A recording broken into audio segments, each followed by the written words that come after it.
welcome to Season 2, Episode 11 of The Hard Truth, Inside the Football Industry podcast with me, Philip Heidson, and as ever with Darragh McAnthony, Chairman and Co-owner of Peterborough United. We had a week off last week. You went to Vegas. How was the international break for you?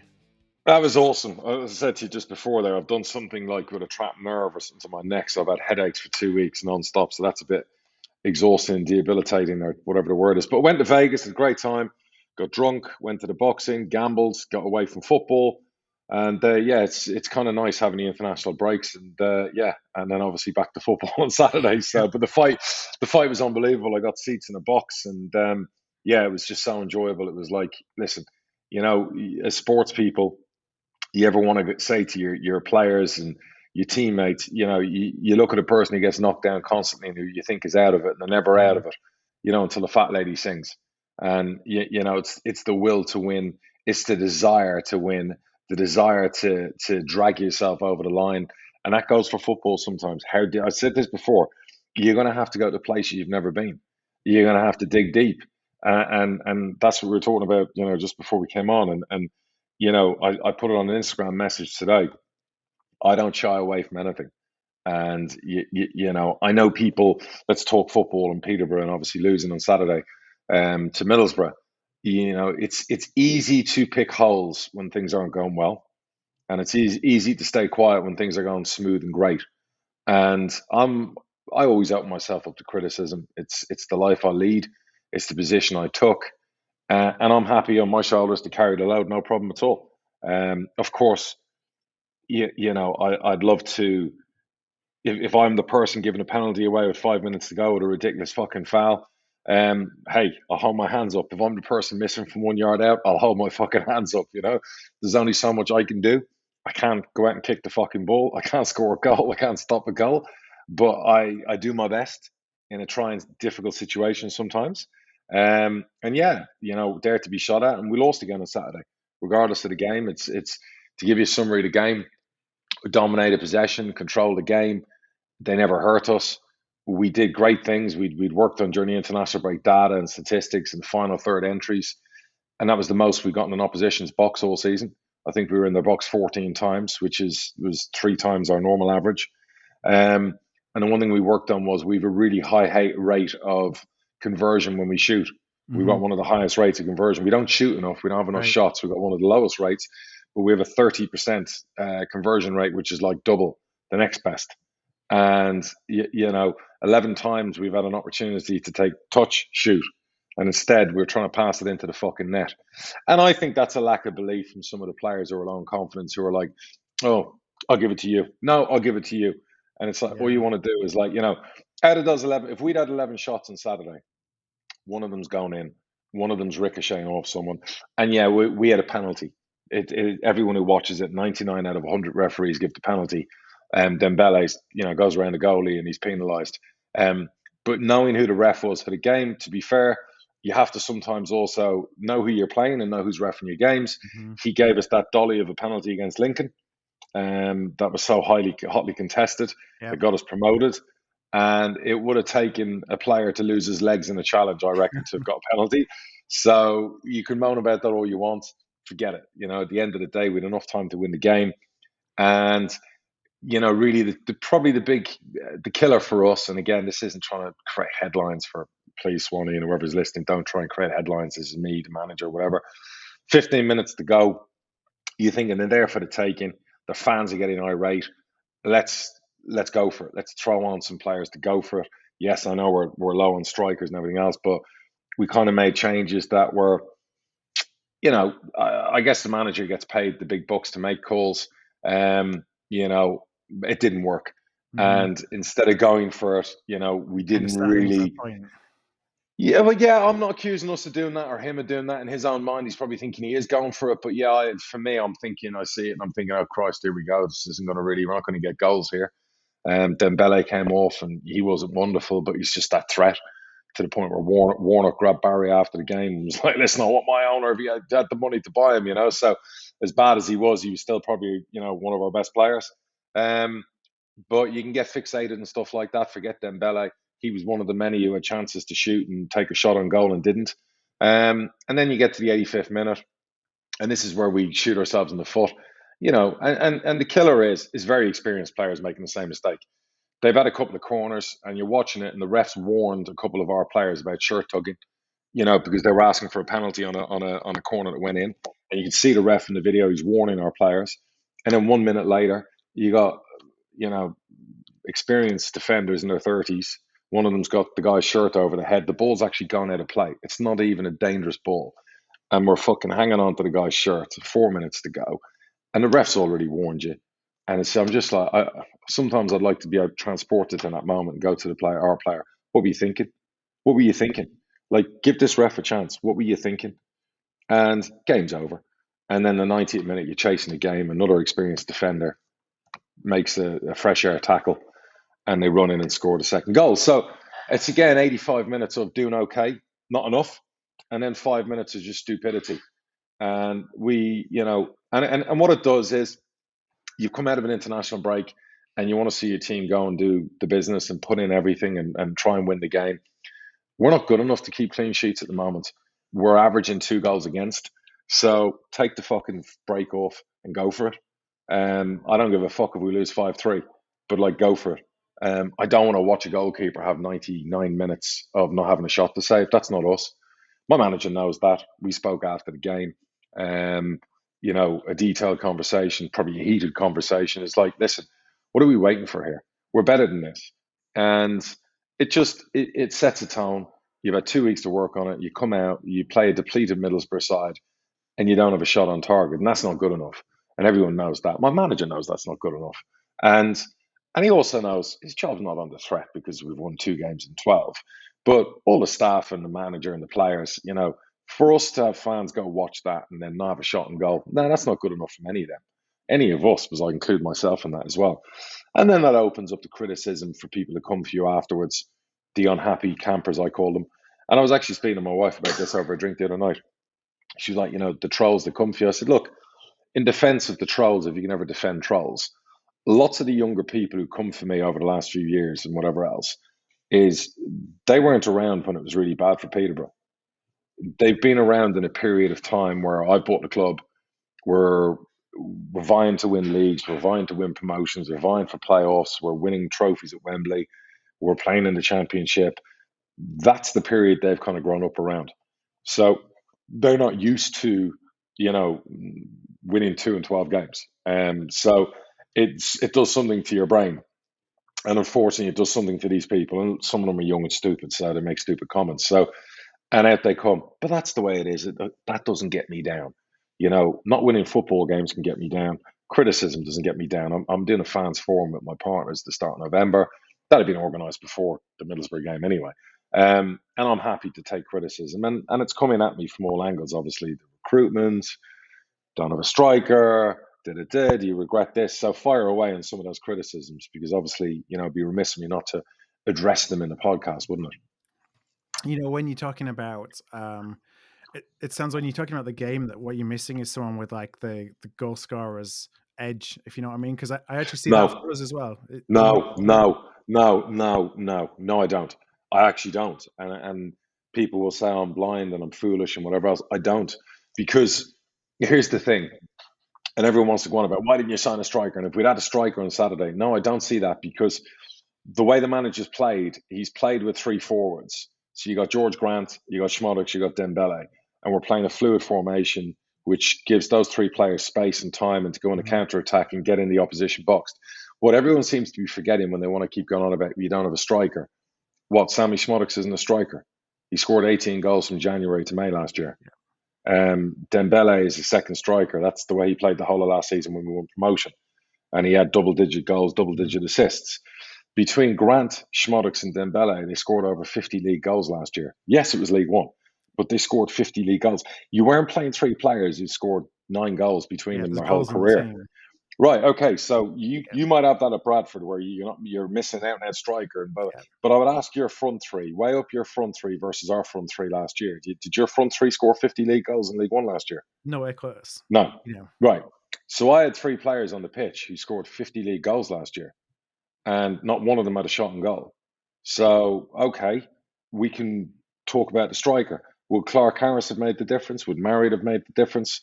I'm not so sure. At the end of the day, that's confidence, that's lack of belief. That's whatever reason our players after 2 weeks out and being, on an international break and working on whatever in the training ground have done everything but remembering to actually pull the trigger. We even got in the 90, it was the 89th minute, we're 1-0 down, and it was Burrows and Schmoddock's broke in the box. And again, you're like, Burrows, put your foot through it or cross. But no, we're playing a 1-2, 5 yards from goal. We're not Real Madrid here. Like sometimes the basics of football is there's enough people in the box, just take a fucking shot, watch it ricochet off someone's shin and fall to someone 5 yards out. The old saying in life, if you don't pull the trigger, if you don't shoot, you never have a chance, right? So everyone can go on about strikers and everything else, but and again, I'm getting it today, and I go back to the window closing. We had Clark Harris, and granted, I- I'll blame him as much as anyone, and I love the boy. He was our best player last year. He was the Golden Boot winner, but I didn't know what he wrote when he was 17 that would lead to a 4-match ban. I had no idea that he couldn't report back looking like Rob C. Nesbitt in the summer, and it would take longer to get him fit and in condition. Now, in his defence, he's now in great condition. He's dropped a load of weight the last 2 weeks. I'm expecting to see a different player because I do believe he can dominate in the championship. But I do believe his conditioning wasn't anywhere near what it should be for a professional in the summer. And I can be critical of him, as I am of many players. You're in one of the toughest leagues in the world. You have to prepare for that. So I didn't expect that. I didn't expect Jack Marriott, when the window closed, to snap his hamstring in half. Yes, he's had injury issues, but to the magnitude of being out for 5 months, I didn't expect that. Um, we sold we signed Joel Randall for £1 million. He would be part of a front three because it's not just about a striker. You play a front three, whether it's on the left, the right, and the striker, or one off and one up. That's what you play. So you're only really picking one out and out striker up there because you're not playing with two strikers a lot of the time in the championship. Nobody does. It'd be suicidal, unless you're a top tier Premier League club that's been relegated, like a Burnley. They would play a 4-4-2.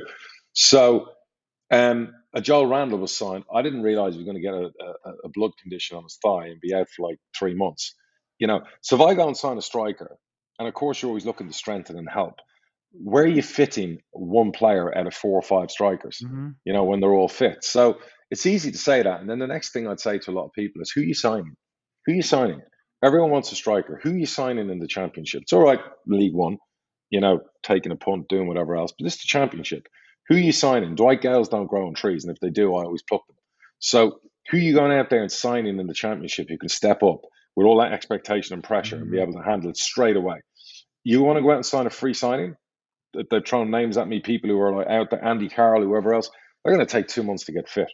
Do you know how physical this level is? Do you know the fitness required? Any striker you sign tomorrow, Andy Carroll, Wilfred Bonnet, whoever they are that are out there, they're going to take minimum 4 weeks before they can even go in the 11. Because they ain't going to be able to run the 11, 12 clicks in a game. They ain't going to be able to give you the energy that's needed to play at this level. So with all due respect, everyone needs to calm down. We thought Clark Harris would get maximum 2-match, minimum 1. We got completely fucked. Never saw that coming. Had advice on it and everything else. And he ended up getting 4. And the manager in the end took it. We could have appealed it. Didn't want to. He wanted it over and done with. So our juju's been out. We've had bad juju. And I'm hoping that the second half of the season, we're actually the other side of that.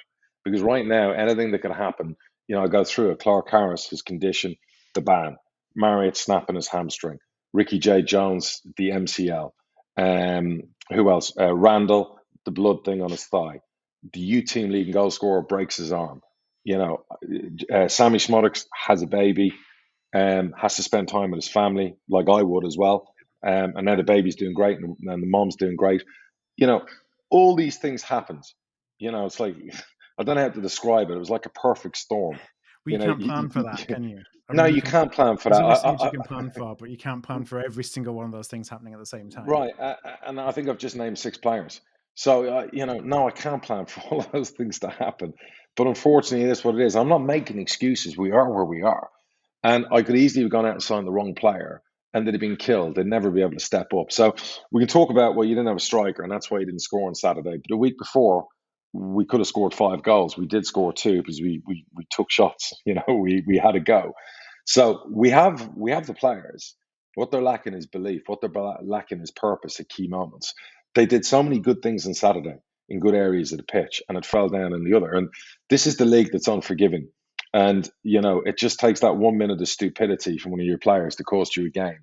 And our players have to cut the stupidity out. And it is stupidity. Anytime you grab a player's shirt after being warned already, 4 minutes to go in a game, it's just pure stupidity. You're asking for trouble. You're asking for trouble. And that player won't take kindly to me criticizing, but I've given them as much credit as I can give criticism. So it's not acceptable. Would I expect it off a kid? Yeah, I'm not expecting it off more experienced players. So this isn't me digging them out or other people. What I'm saying to my players is I fully support them. It isn't a vote of confidence. I've always supported them. I've always said they're a great group of lads. But at the moment, they're falling way below their standards. At the moment, they're lacking belief. At the moment, they're worrying about losing rather than worrying about winning. And you have to change the mindset. And that goes for everyone at the club: owners, staff, players. Go out to win, not to lose. My mindset's always been, if you give it your all and you go to win and you fall short, so be it. But if you go out with a mindset where you're worried about losing, you're worried about conceding goals, you're worried about your form, it's just a disaster. You have to turn the page, and you have to go out with belief and just go, look, we're going to go out. This is Peterborough, and we're going to have to score more goals than the opposition. And we're going to have to, put our emphasis in 15 shots a game. Doesn't matter what level we're at. That's what we've got to do. So belief and confidence is everything in football. We see that throughout the leagues, doesn't matter what league you play in, And right now, what we need is a win. We need a win and we need a reset. And the quicker the win comes, the better, because things will change. And do we need a run of luck and injuries? Of course we do. But that's what a squad's for. That's why you have all the players you have. And, if someone's out, that's next man up and their opportunity. So what a wonderful opportunity for the players on the periphery who wouldn't normally get in. Go and take your opportunity. So that's where I am with it. I'm not digging out managers and players. I'm telling them what they already know. And I'm telling them what they need to hear. And hopefully we can see a response from them, whether it be on Wednesday or whether it be on Saturday. We have to show some confidence and belief and help our fans get that belief and confidence back as well. Because at the moment, there's a few fans wavering on that. And I understand why. Now, you look, because I know that you are somebody that sets high expectations and doesn't allow, as you were saying there, you don't allow kind of the let's settle for second best. No. If you look at a month out from here, what's your expectations for, everybody around the club and the situation that you're wanting to find yourself in middle of November? I'd expect us to one away from home by then. I would expect us to have won a home game. I would expect us to go into the international break feeling better about the way we're playing, better about our formation, better about our attacking options, better about our fitness, our conditioning. I think there's a lot of things going to come good. I think our staff are working behind the scenes hard on getting everyone in the best condition they can be. I think our shape on Saturday was excellent against Middlesbrough. I thought it was the best shape we've looked. When I say shape, formation-wise, shape, everyone knowing their roles, and again, it's that concentration. And I expect by the end of coming out of the next international break, everyone to be available, bar Jack Marriott, and the manager to have an embarrassment of riches on who's getting into the team. That's what I'm expecting. A couple of the players coming back will be like new signings in January. Randall coming back, Ricky J. Jones on Saturday. He's only a kid. He would have terrorised Middlesbrough's back four. 3 of the 4 of them were midfielders. He would have ran in behind them all day long for fun, and he would have penned them back. And we didn't have that option. And unfortunately, Dems is playing higher up the pitch, and he wants to come deep and get the ball. So it leaves at times over him and Schmodox, there's no one in the box. And when you're playing a partnership like that, one of them always has to be up. And you can't have both of them on the edge of the box with no one in the box. So these are all simple things. I as mad as it sounds, I smell improvement coming. And, of course, I smell and sense there will be some more disappointment amongst that. But I smell improvement coming where we're going to win away. We're going to win at home. We're going to go into the international break with fitter people in better condition, and come out of it stronger going towards Christmas. Because I've said this for the last few years, we've always been a better team second half of the season. So don't lose belief. We have to stay amongst it, and we'll go on our run. And if we go on our run and we do all the things I'm talking about, we're going to fucking do really, really well. And I know I sound like a madman. I keep saying that. And everyone wants to talk about sign.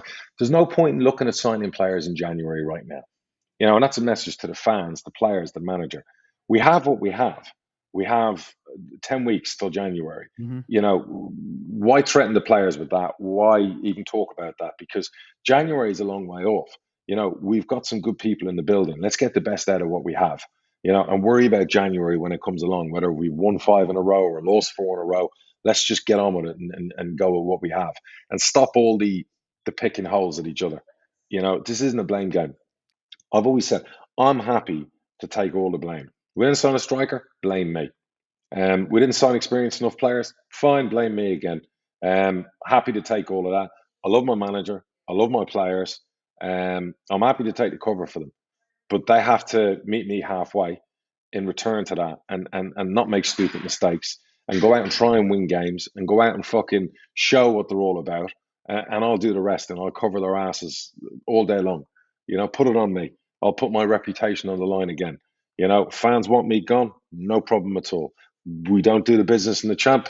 I'll be the first person out the door if that's what the fans want. I've always said that, and that's not a cry for help. That's not a cry for sympathy. That is, I believe in the project. I talk about the process all the time where people take the piss, and someone said, "Oh, he can talk about it on his bronze or category podcast on Monday or whatever." That's no problem. I'm pissed people off to that level that they want to get down and dirty and insult our lovely podcast. Okay, that's fine. That's okay. Um, I'm never one to shy away from a challenge. I'm never one to blame everyone else. I'm never one to do that. I'll take responsibility. I believe in the project. I believe in the process. I believe if we execute properly like we can, and I think we're close to doing, as mad as that sounds, I think we're going to be very good. It's easier for me to say because I'm not as passionately involved in Sure. Booster as I am my own club. And so, when we lose or draw or things like that, then sometimes the passion, the emotion, and all that comes to you because you think you're never going to win again. As an outsider looking in, you talked earlier in the season about the goal is let's get to that 14th spot, see if we can go a little bit higher than that, but let's make that our first goal for this season. Even if you finish the season in 14th place, whether that's a success or a failure, you're going to have a bad run because no team who finishes around that in the table doesn't go through a bad run at some point during the season. Correct. Because if you didn't, you'd be going up for the playoffs. Correct. This is your tough spot, and it's harder because you don't have the points on the board. It is. It is. You've summed it up perfectly there, and it's coming at a time where if you take every game bar Sheffield United, we've been in every game. That's the worst part. We're not going out and getting smashed. There's been periods. If you add up all the accumulated minutes, we've conceded 2 goals every 5 minutes. We've been in 95% of games, and we've played very well in some of the games, and we haven't deserved what we've got. You always say you deserve what you get results wise. No, that's not fair. We are our results, our league position do not reflect some of the performance and play we've had during the season. We've had a horrendous run of luck, a horrendous run of injuries, and they're all the things you have to deal with at this level. But I know we can deal with that, and we will bounce back from that. And I'd show my bare arse all over Orlando if we had the same amount of injuries in the second half of the season. That means the big man upstairs is telling me that we should be a club not in the championship. That's just it's physically impossible to have the run we've had. Clark Harris will be in incredible shape from November to the end of the season. He won't be in the shape he was in the summer. There are so many good things that will come back and happen. So I can always look for negatives or I can look for the positives. And the positives are, bar the Sheffield United drubbing, there's never been a game, even Coventry for an hour, we were brilliant. And then 10 minutes, we lost the game. There's never been a game where we've been dominated start to finish, where you're looking at it and going, my God, the step up is ridiculous. We don't belong in this league. So that sounds crazy, having won only 2 and 12 games, but it's the truth. And if anyone's watched all 12 games, they'd agree with me. And if they disagree with me, they're watching a different game. So, again, the players have to take solace in that and go, actually, we've lived with some of the best in this league. And what we have to do is show a little bit of belief, bit of confidence, and get a run of games. And we're there. We're there. 2-3 wins change everything. And it doesn't matter who we're playing. We have to go and get some wins. And, whether we win or we get beaten on Wednesday, we have to keep going with that mindset that we're good enough to do well in this league. And I still believe we are. And if we get to January and we need to bring a couple of players in to help, we'll do that too. If not, we go with what we have. We live within our means. We do everything by the book and do it the right way. We're not going to endanger the football club. There's still so many good things happening, around the club. So it's just frustrating at the moment because I'm on here every 3 days talking about losing games stupidly. That thing about making the same mistakes twice, my pet hate. It's hurting us at the moment. But that will change. That won't last forever. So meanwhile, I want to talk a little bit because we didn't get the chance to catch up over the last couple of weeks. Was a CEO search is now in the in Yes, progress. So Bob Sims retired. What was it? Maybe 2 or 3 weeks ago. I think he announced that. yes, Um, yeah. could you talk a little bit about that and what you're actually looking for in terms of a CEO for the football club? So gutted to lose Bob. Bob's brilliant. He's been with me a lot since the start. He felt it was a time to spend more time with his family and concentrate on himself, and his best years are ahead of him. He's still on the periphery for the next couple of months. People don't realise that, but he is. We obviously brought in an interim CEO, Jim Rodwell. That went down like a lead balloon to start with, obviously because Sunderland fans weren't happy and other fans. But we've all known Jim for a long time. He's been around. He's been on the EFL boards. Got a lot of experience, and fair play. He stepped into the breach, and he's helping us out. It was always about until me and the other partners got to England. Right now, I've got about 72 CVs. I just counted today. We're shortlisting it down to 10.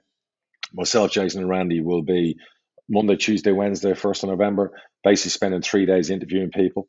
And then we'll have callbacks after that to whittle it down. What are we looking for? There's no perfect style to it. It's not like we're looking for someone who's 70 or someone who's 20. Age doesn't come into it. Of course, experience is great in football, experience in a club. I've had some wonderful CVs come in from current CEOs, ex-CEOs, people who are in COO roles, marketing roles already at clubs who feel they're ready to step up. People from the UK, people from international, some interesting names.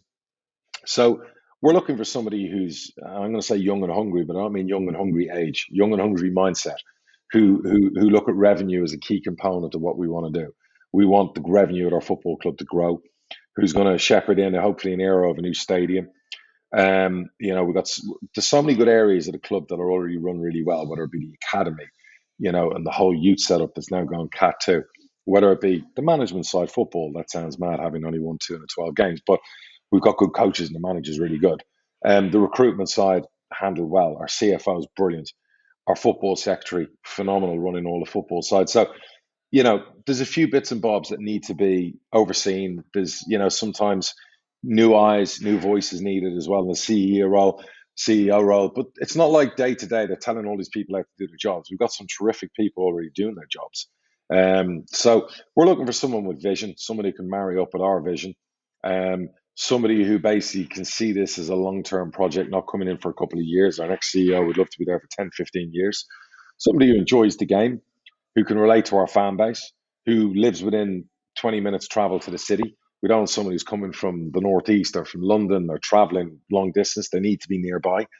And a human being, whether it's male, female, whatever you want to call it, that's just a people person, a good communicator, a motivator, a problem solver, an idealist, someone who has some great ideas, somebody who basically can tell us how we can do things better in certain facets and increase the revenue and turnover. So I think I've covered pretty much all of it. So if anyone feels they're qualified for that, please apply.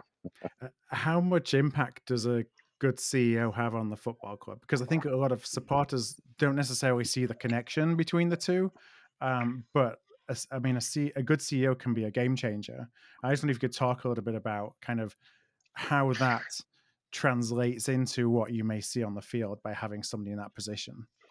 Yeah, I think, stability is important at a club. And our club, like I said, is a bit unique to other clubs where I said there's different departments that are run really well already. You got like mini CEOs in all those departments. So, our fans need to know that regardless whoever's the interim or whoever comes in and whatever else, that doesn't affect the club. Our clubs run really well. All the recruitment and football side, that's me. The commercial side, we've got Alex who runs the commercial, does a phenomenal job. The finance side, Dawn. The academy, Kieran Scarf. Like I said, they're all mini CEOs. But bringing in somebody who's maybe fresh, has got new eyes, is a good leader, and somebody who can inspire confidence and relate well to the fans, old and new, and help drive all that new growth in fans in the schools program we have going on. That's really important. So I understand what the question is, and I'm trying to explain it's not the be all and end all for our football club, although at other clubs it might be, because the CEO at another club might be doing all the recruitment, might be the only bridge to the owner, might be the person who makes every single decision night and day, maybe like a Ryan at Bradford who has to do all those decisions. It's not like that at our club. I've got my finger on the pulse. Jason and Randy, they got the finger on the pulse. Everyone in key departments can reach out to us at any given time. It doesn't always have to go through the CEO for a decision to be made. Whereas other clubs, that might be the way it is. So it's a little bit different, you know. We like to work. What's the right way of putting this? Sometimes on the fly and quick. Like if our commercial manager had to come to our CEO to get to me for a decision on something, that's never going to work. And our CEO equally has to be of mind. They're not going to get jealous when other areas of departments are They're not speaking direct to the bypassing owners. him or her. Yeah, and you get some of those people who work in the industries who Yeah. get very possessive and silly, and only the owner. You can only speak to the owner through me. And that doesn't work for us. You know, we're a family, and Mhm. everyone in the family can shout and scream at each other and ask each other for things, and that's probably the best way to describe it. And the great thing about Bob was he was so respected. He knew how it worked so well. You know, he helped put all the pieces together. He employed lots of the people who were in key positions.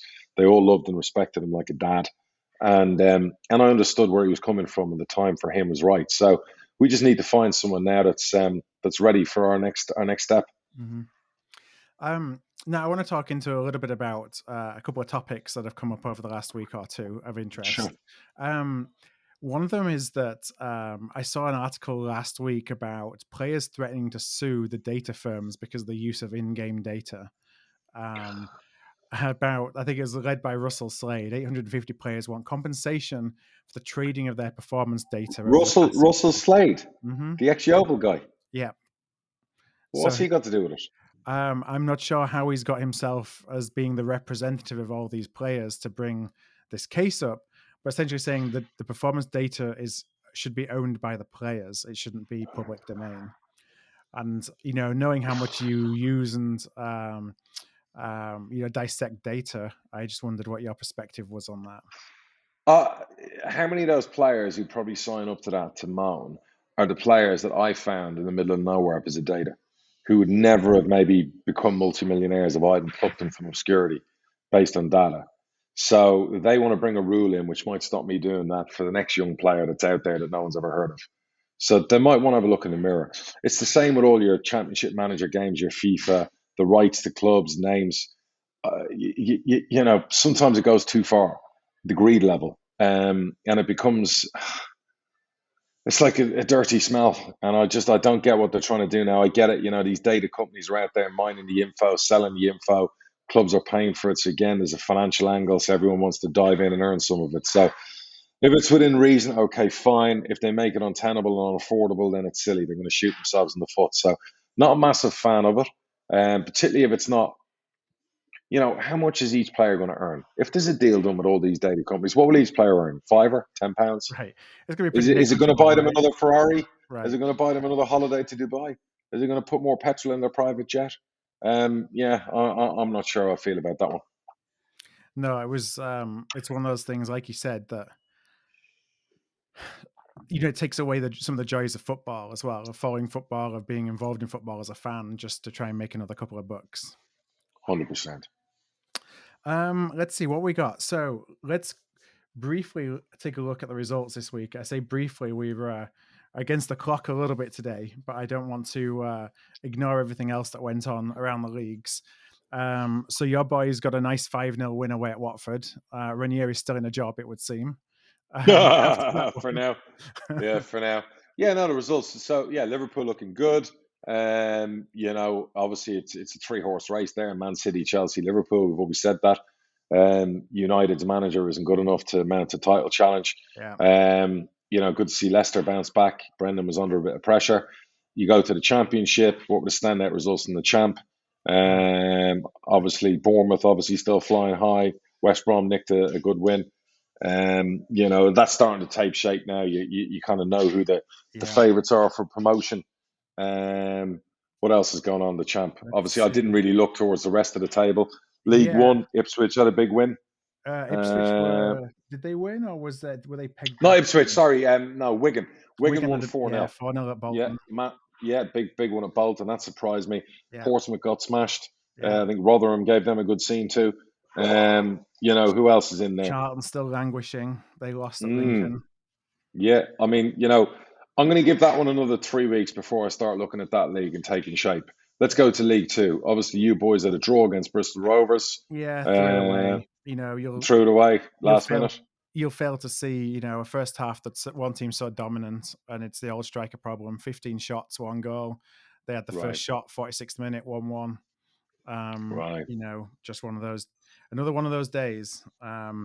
What else went on? So we had Forest Green winning again, but Scunthorpe, I know that Scunthorpe's a curious case, because I don't think it's like the money's dried up. It's perhaps just the motivations of the owner. Yeah. I mean, he's a very rich guy. So I remember we were fighting to go up to the champ, and Mhm. they seem to have. Yeah. Look, I'm not going to criticize. He always pays his wages, pays his bills. He's obviously just there's a lack of enthusiasm at the moment for that project. So who knows where that's going to go? Yeah, Sutton United 5th in the table right now. They got an away win at Brilliant, Crawley. brilliant. It's funny when you look at the top of the table: Forest Green, Harrogate. You got Port Vale, Tranmere, Sutton. You know, clubs that very recently were all in the National League. Forest Green, yeah. I mean, they've obviously been building and building and building, so they've chucked it away the last few years. So it'll be interesting there with their manager to see how they get on. They look like they're the strongest to win the league. To see Harrogate, to see Sutton, to see some of those teams. Tranmere, no surprise, good owners. Obviously, most clean sheets, I think, in the bottom couple of leagues the last couple of months. So they'll be thereabouts. I think did Salford win again at the weekend? They did. Um, They beat Hartlepool. yeah. So do you know what? Pick anyone 1 to 17 in League Two and Yep. put a pin on 4 teams. Yeah. That's where I am with It's League Two. it's funny. You know, At half time, I was looking at the as it stands tables because at that point it didn't look too bad for us being 1-0 up at half time. So I dared myself to take a look. There was 1 point in between, I think it was 3rd and 14th, something like that. So yeah, by the end of the it's mad. game, a little bit more difference, but I mean, there's basically nothing in it at the moment. That's mad. That's absolutely mental. So again, it just shows you what else is going on in football. Yeah, the Newcastle takeover. We missed that one last week. Where We do you did. stand on, the money or the morals? Yeah, I'm of mind of, I get the argument, the human rights side of things. Um, and everyone who's making that argument, if someone came and bought their house who was involved in that part of the world, would you turn down an offer 10 times the price of your house? I'm not sure all those people who are morally outraged by it all would turn that down. Because, like I've always said to you, money what makes the world go round. And people who say money don't make you happy, they don't fucking have any money. So, we can all hide behind the moral outrage and say that shouldn't happen and everything going on out there and what they do to women and human rights violations. Look, this comes down to money. Football's all about money. And they were going to find a way. And we've had some dodgy owners over the years from different countries. Who knows? So I guess you're going to have to judge on what happens in Newcastle over the next 2, 3, 4, 5 years. But I dare say money has come from even worser places that we don't even know about through football clubs. It just hasn't been as public. Um, I'm happy for the Toon faithful that they have money behind them because it's such a brilliant football club. Of course, you're concerned: is it a nation that basically owns a football club? Because that could be game over. We've seen that Man City, obviously, with Abramovich originally with his billions. It's going to be really interesting. And I dare say there's a few agents out there who've got the absolute rock hard horn for the next few months and how much money they can try and extract from all those people involved in running it.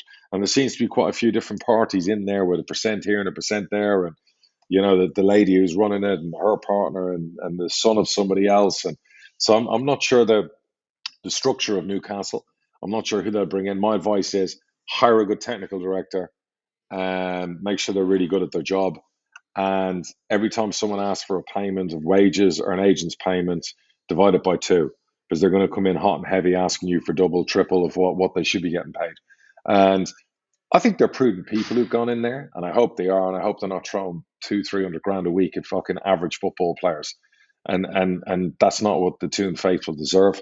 They deserve a well-run football club, and hopefully they get one. Now, what do you make of it as a Liverpool fan then, with your Liverpool hat on? I'm not concerned because we have the best manager in the Premier League, and he's shown already with his net spend compared to the rest. He's probably 8th, 9th, 10th in the Premier League, and he still performs miracles every year. I've constantly talked about Fenway and the lack of backing he has, and I think Jurgen likes it that way. So that doesn't concern me. It's going to take Newcastle probably 5 transfer windows to get it right to be a Man City. So that would say the next 2.5, 3 seasons. So Liverpool will win a title or two in the next 3 seasons. All right, we'll watch that. You know, the Liverpool fans deserve to win a title with the fans being back. I think that was one of the, 100%. tragedy is 100%. obviously the wrong word, but it was just so 100%. hard that the time that you do win the title, there's no one there to see it. Look, the front three got their mojo back. Long may that continue. If the injuries, clear up in midfield, they've got every chance. I've always said to you, best 11 in the league, probably the fourth, fifth best squad in the league. And that's always the issue when you go down to injuries. So it's going to be an interesting year this year. Chelsea, I worry about them more than Man City because you know what you to expect from Man City, consistency and winning. So let's wait and see. Well, let's get to a couple of questions before we wrap up. Let's do it. Let me see. Let's go down this question list. Steve on email sent, I noticed this season most clubs are suffering significant injury lists, so you're not alone in that. Would you say that that's down to games being more intense due to the return of supporters? Do you see games being more intense? I would definitely say there's something in that. I would say, obviously a later season last year with everything going on with COVID and obviously probably less time off in the summer. I would say the football's changed a lot now where there's a lot more pressing required. There's a lot more hard yards required. Everyone wants to be the fittest and the best. So there's an element to that too. I would say, there might even be players not wanting to go to hospital, not what COVID reasons, whatever else. Maybe where you got players who've had time off because of COVID and they haven't had the chance to work hard in their fitness because of it. There's amalgamation of reasons. The world's been upside down for the last 20 months. And as we come out of that and get back to normal, it should should square itself away. A question from Glenn also came across on email. Do you sit down with Darragh and look at how runs in certain cup competitions can support the playing budget, and kind of make budgets contingent upon success? Which isn't the question, but I'm kind of paraphrasing then to encourage cup success. I've always dreamed of a Bradford run where you make 3-4 million in a season because then help that season, help the following season. Unfortunately, my time at the club, we've had shocking cup runs. The most we made, I think, was Chelsea away, 380 grand or whatever else. We've never had the £1 million payday. Other clubs have had it, United, or getting a draw and then getting out of Old Trafford. So the dream every year pre-budget is to get a cup run bonus. We don't put anything in our cash flow for cup runs. So if by some miracle we ended up getting Man United away in January and it brought £1 million in, that would all be straight to the transfer budget. Absolutely. You know what I mean? The club. So, it's you can never predict it. We've let ourselves down the last 4 or 5 years in all the cups. Bar the EFL Cup, we've done all right in the EFL Trophy. The League Cup, we've been shite in. The FA Cup, we've been embarrassed by non-league clubs in. Maybe this year will change. Maybe this year we'll get to the quarterfinals or the semi-finals and make a few quid. You might skip some of the non-league teams by the time the third round comes along. Hey, you should want to play those teams. Yeah. It's just your players need to be able to get up for it. And unfortunately, last year we didn't get up for it live on TV. Yeah, we got Exeter in the cup draw. Exeter at home, so that'll be another. Well, I don't want to put the bad luck out there but we haven't had much success of late in the cups either since the cup run, which was obviously a once in a 3 lifetime cup run that we had. Our cup exit to a non-league team last year probably did us a favour. Yeah. And with the promotion running and not having the distractions in January, so it probably did us a favour. So don't be too despondent if Exeter dump you out of the FA Cup. No, well, I'm not. I won't be too disappointed. We've done badly in the Papa John's as it is now this year as well, and that's not good because you want your younger players to do well in that. Yeah. And you want to be able to showcase, that you're doing well with your academy. So, we the last 2 years we've played 80% of our team have been homegrown graduates in that trophy, and we've always qualified from the group, and that's made me really proud because the amount of debuts we've given. So, any club the size of your club not doing well in that trophy, that's a blight on the copybook. I think we haven't won in 3 years or some crazy stat in it. Well, that's ridiculous. Listen, your academy, the club need to have a word with themselves. For a club your size, you should be blooding 4 or 5 excellent youngsters every year in that trophy, and they get 3, if not 5, good games in that trophy if you can get to the quarterfinals. Do you know what I mean? So there's no reason you shouldn't be doing that.